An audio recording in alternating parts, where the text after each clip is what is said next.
Grade 8 learners! Welcome sa isa na namang episode na punong-puno ng kaalaman. Mundo ng numbers atin niyang pag-uusapan. Kaya't ano pang hinihintay nyo? Halina't matuto! Good morning, grade 8 students. Your topic for today is about graphing linear equations into variables. Before we go to graphing linear equation into variables, let us first have a review regarding the addition property of equality and the multiplication property of equality.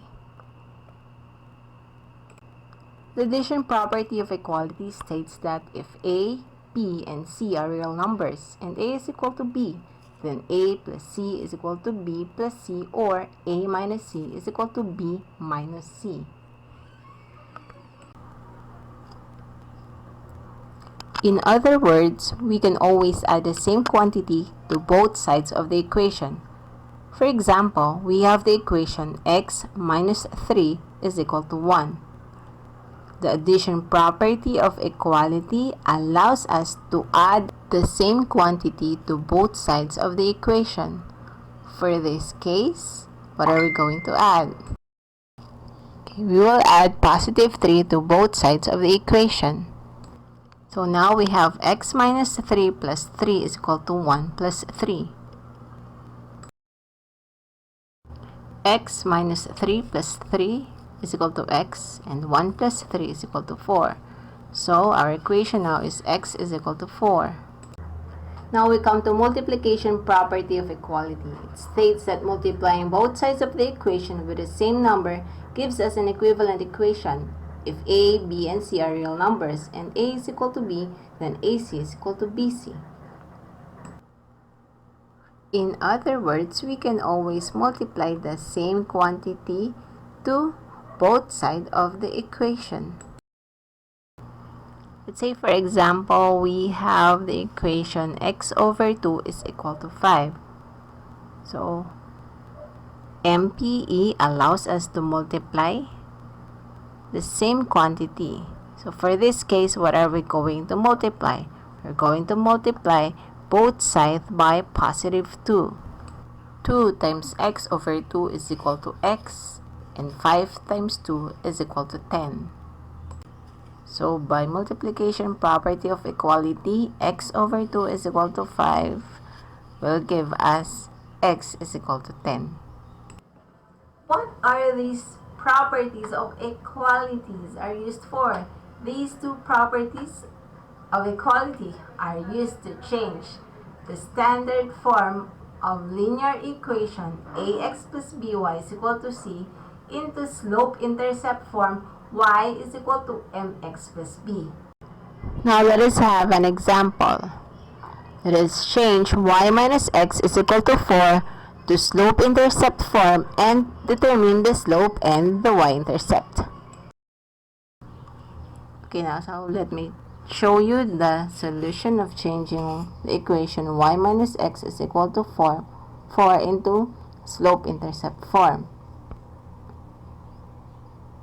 Now, by addition property of equality, again, it allows us to add the same equation, the same quantity to both sides of the equation. Thus, we will add both sides by positive x, giving us y is equal to x plus 4. Now, remember that the slope-intercept form is y is equal to mx plus b. So, our slope is the number beside x, so our slope is equal to 1, and our y-intercept p is equal to 4. For our second example, let us change y minus 2x is equal to 6 to slope-intercept form and determine the slope and the y-intercept. Applying addition property of equality, we will add 2x to both sides of the equation. So y minus 2x plus 2x is equal to 2x plus 4. And will give us y is equal to 2x plus 4. So our slope is equal to 2 and our y-intercept is equal to 4. Now let us write the linear equation y is equal to mx plus b to the form ax plus by is equal to c. Remember that a and b must not be fractions. And the coefficient of A should be a positive number.